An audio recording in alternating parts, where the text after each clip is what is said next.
akan kami hadirkan saat ini muqaddimah tentang bulan Muharram. Allah Subhanahu wa taala berfirman, "Inna iddatas syuhuri indallahi 12 syahra." Bahwasanya Allah mempunyai bulan 12 bulan fi kitabillahi. Yauma khalaqas samawati wal ard.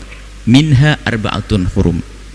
Di antaranya 4 bulan adalah bulan haram. Bulan haram, bulan yang dimuliakan, yang harus dijaga kemuliaannya, tidak boleh berperang di bulan itu. Dan di antara bulan haram ini adalah bulan Muharram. Bulan Muharram. Dan keutamaan Muharram banyak sebagai bulan utama, karena termasuk bagian daripada bulan haram. Kemudian juga ada amalan yang sangat tepat untuk dilaksanakan di bulan Muharram, yaitu puasa.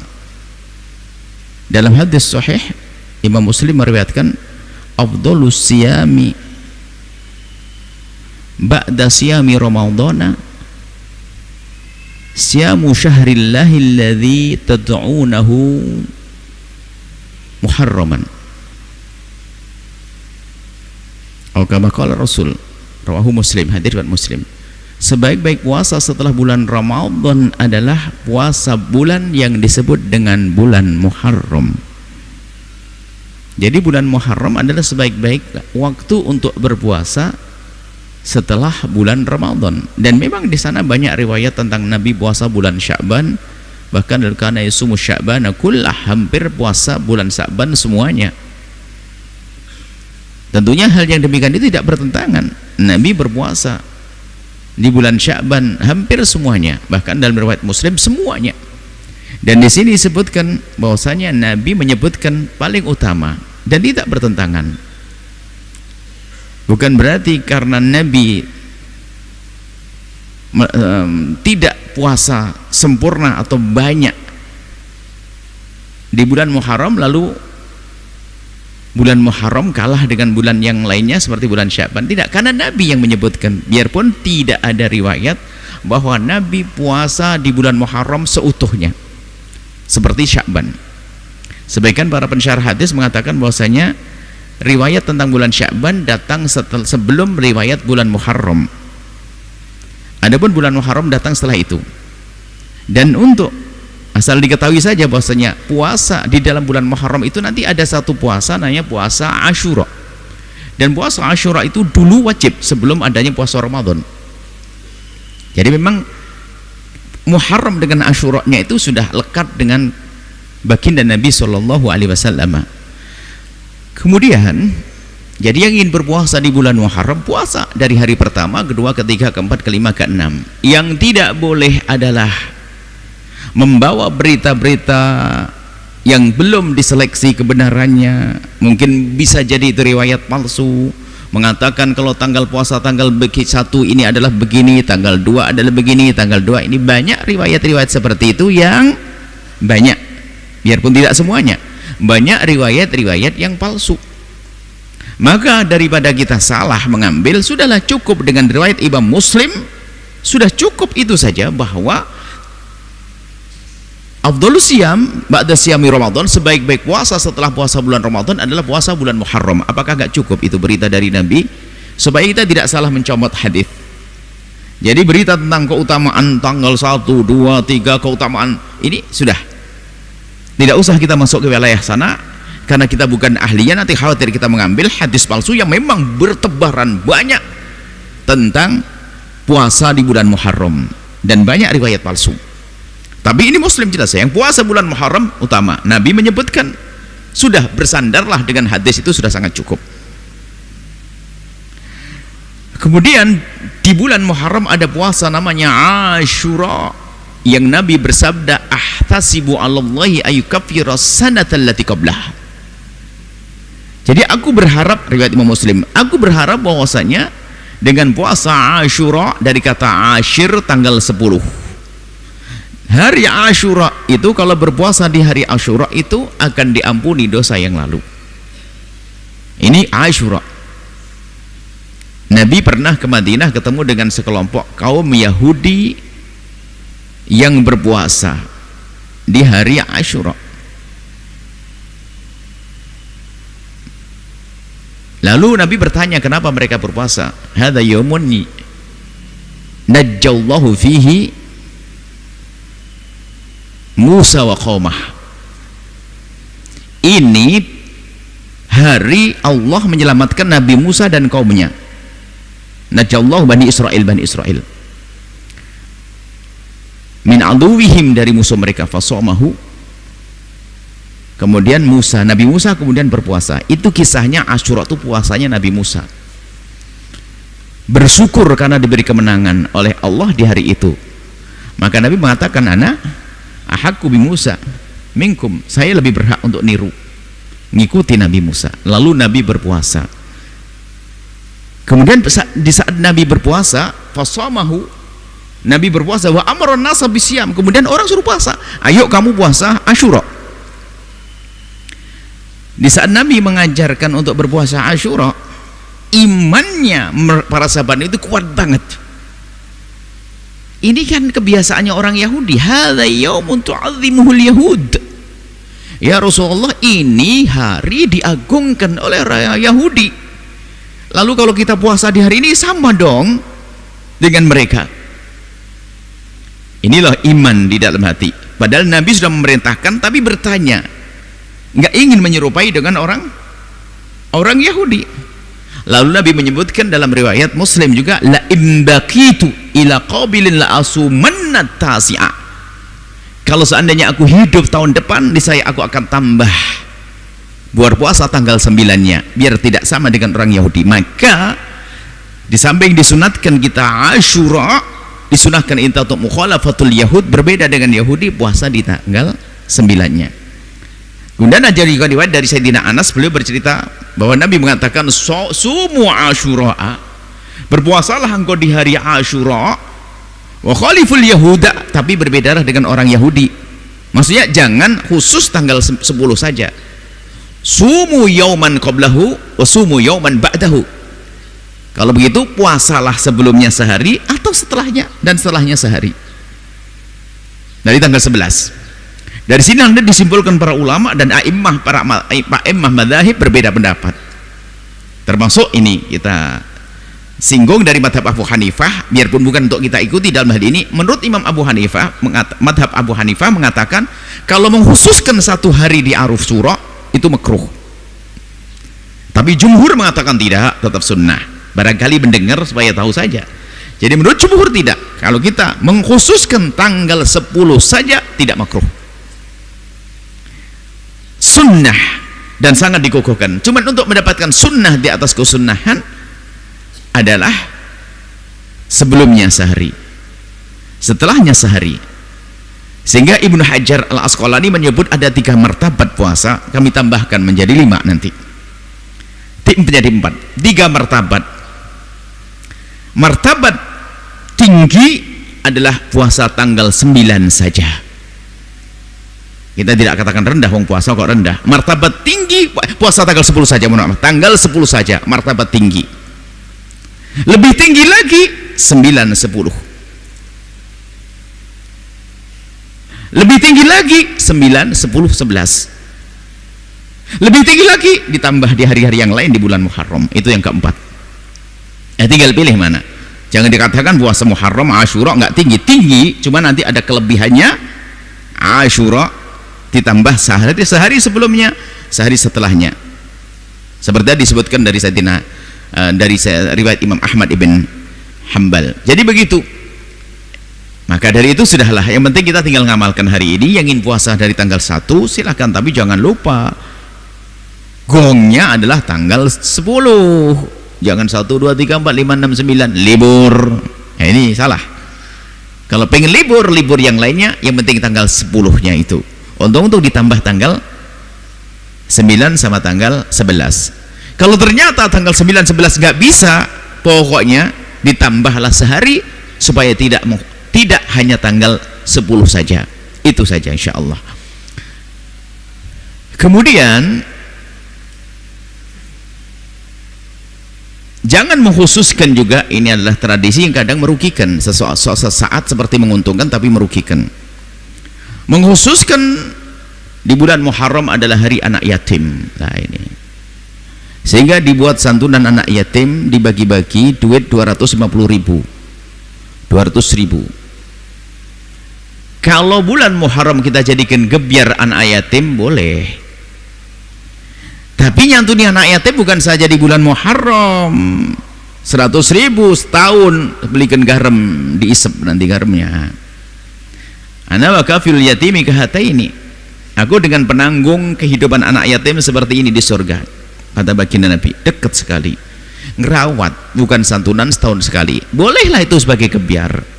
Cuman kalau mengkhususkan itu sebagai hari anak yatim harinya setiap hari harus kita perhatikan. Bukan di hari Muharram saja, setiap hari.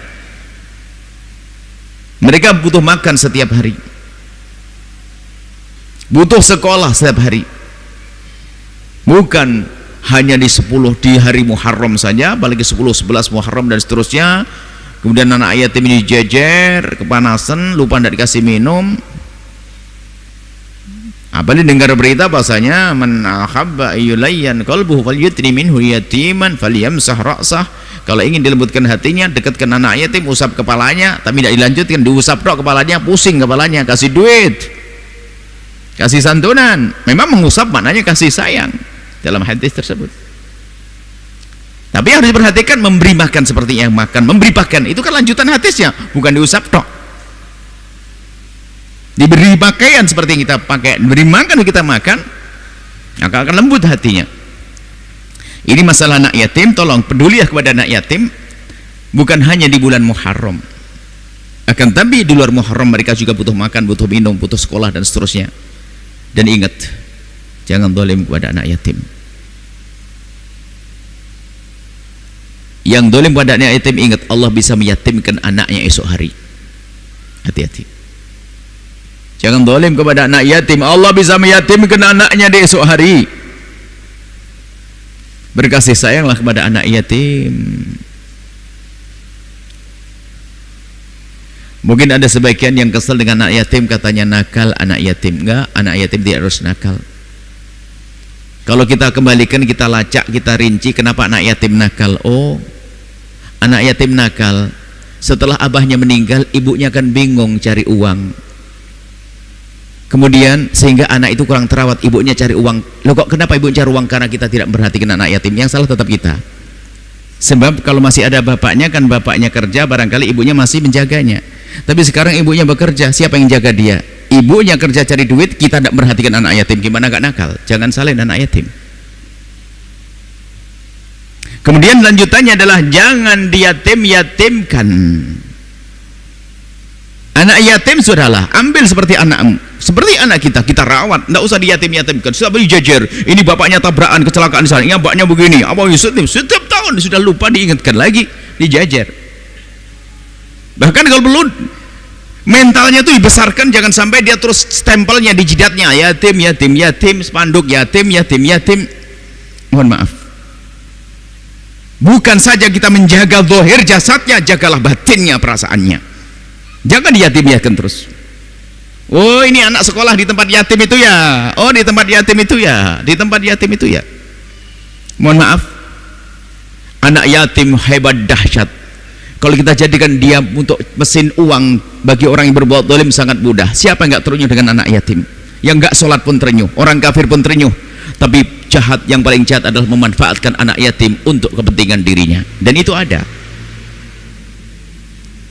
Kalau yang kita membaca kisah pada zaman dahulu sudah ada memanfaatkan anak yatim. Karena apa? Di saat kita bercerita tentang anak yatim, orang terenyuh. Apalagi dihubungkan dengan anaknya sendiri, membantu. Bisa jadi ini adalah untuk bantuan anak yatim. Yang kaya ustadznya, anak yatimnya termakan kerupuk, ustadznya paha ayam 3 langsung dimakan. Hati-hati. Anak yatim, sehingga kalau pembahasan urusan anak yatim, yang merawat anak yatim hendaknya orang kaya.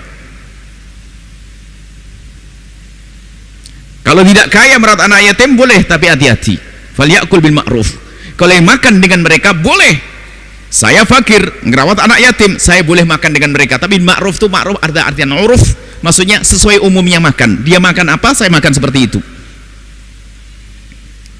Atau bil ma'ruf dengan cara yang benar, jangan berlebihan, nanti kalau saya kaya saya ganti lagi. Tetap hati-hati. Jangan labelnya anak yatim di pondoknya, di madrasahnya, di rumahnya, duit banyak, yatimnya nyungsep terus. Anting istrinya double. Hati-hati, ini urusan dengan Allah. Terenyuh dengan anak yatim. Anak yatim bikin. Makanya kalau bisa anak yatim betul-betul kita rawat seperti yang sebenarnya ana wa kafilul yatimi, mengkafalah, menjamin kehidupannya, sekolahnya, pendidikannya. Dan di antara pendidikan yang paling diutamakan adalah pendidikan akhirat. Jangan hanya memberikan pendidikan dunia tapi tidak diberi pendidikan akhirat. Hei yang merawat anak yatim, hati-hati, jangan sampai anak yatim hanya Anda pinterkan urusan dunia lalu tidak kenal Allah. Apa yang terjadi saat itu? Ketahuilah, jika anak yatim itu kemudian dia bodoh, tidak ngerti, tidak punya ilmu, tidak sempat sekolah, kalau dia berbuat jahat paling nyuri jemuran, nyuri mangga. Tapi kalau sudah Anda sekolahkan tinggi-tinggi, tidak Anda kenalkan Allah dan Rasulnya, kalau berbuat jahat apa kira-kira yang dilakukan? Dan itu semua akan ditumpangkan kepada Anda, hai hamba Allah. Jangan hanya mau ngambil-ngambil saja tapi tidak berpikir panjang, merawat, menyantuni tapi tidak tahu mau dibawa kemana dia, malah tambah dosa. Tapi ingat, kalau Anda serius menghantarkan mereka pada kemuliaan, memuliakan mereka di rumah Anda, maka sungguh Anda mulia bersama baginda Nabi Shallallahu Alaihi Wasallam. Kemudian juga tidak serta-merta Anda bawa ke rumah Anda, akan tapi menjamin kehidupan dia. Bisa saja Anda masukkan ke pesantren, sebuah tempat yang aman. Kalau bawa ke rumah Anda belum tentu aman kok rumah Anda. Anak yatimnya laki, anak Anda perempuan, bisa saja Anda malah membuat racun di dalam rumah sendiri. Harus waspada ini, jangan asal comot saja. Jadi ada ilmunya ini semuanya. Yang tidak punya ilmu masalah sesat. Dan tidak perlu diadopsi lalu nasabnya dirubah menjadi kita. Enggak.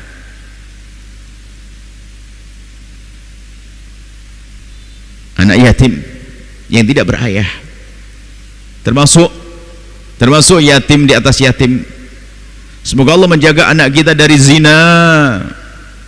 Semoga Allah menjaga kita dari kehinaan zina. Yang terlahir dari buah berzinaan adalah tidak ada ayahnya, maka dia lebih yatim dari anak yatim. Kenapa lebih yatim dari anak yatim? Kalau anak yatim beneran itu bapaknya meninggal dunia, bisa saja ibunya seorang yang sangat solehah, masih bisa merawatnya. Tapi yang lahir dari zina, bisa saja ibunya adalah memang pezina. Ini bahaya. Maka anak yatim lebih dari yatim, ayo kita rawat. Bahkan kalau jangan sampai dia tahu kalau dirinya adalah dari hasil anak zina. Dia tidak ada ayahnya kok, tidak punya ayah. Semoga Allah menjauhkan kita dari zina, kehinaan zina. Maka hai hamba Allah, syukuri halal yang Allah berikan kepadamu dengan cara menjaga mata kita. Yang belum punya halal, segera menujulah kepada yang halal agar pintu haram tertutup. Kemudian lanjutannya, khurafat, hari sengsara di bulan Muharram, hari naas, sehingga nggak ada acara apa? Hajatan. Bulan Muharram bulan sengsara. Oh, bulan haram disebut Rasulullah bulan mulia, bulan bagus, kok jadi bulan sengsara? Ini mulai kapan? Sehingga toko bangunan pada ngeluh, aduh Buya nggak ada orang bangun. Kenapa? Bulan naas ini bulan sengsara. Bulan sengsara, bulan naas itu bulan kita bermaksiat. Tapi bulan anak Anda menikah bulan bahagia. Bulan sengsara bagaimana? Bulan Anda mendapatkan keturunan, bulan Anda bisa beribadah.